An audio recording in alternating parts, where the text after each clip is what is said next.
Ioan Bănciu célèbre aujourd'hui à sa manière la mémoire des héros de la révolution roumaine qui a éclaté à Timișoara il y a 20 ans. Son idée, un tournoi de football réunissant les orphelins de 1989, des anciens révolutionnaires et des jeunes de milieux défavorisés.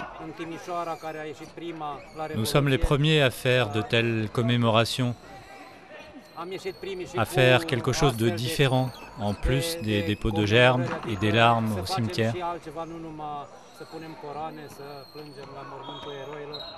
Un moyen original et récréatif d'enseigner aux adolescents d'aujourd'hui les leçons du passé.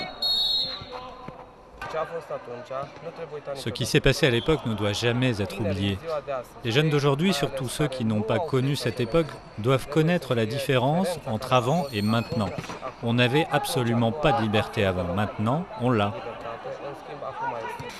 Non loin de là, le temple de Timișoara. C'est ici que les manifestations qui ont mené à la chute de la dictature de Ceausescu ont débuté et dégénéré en bain de sang lorsque les forces armées ont reçu l'ordre de tirer sur la foule.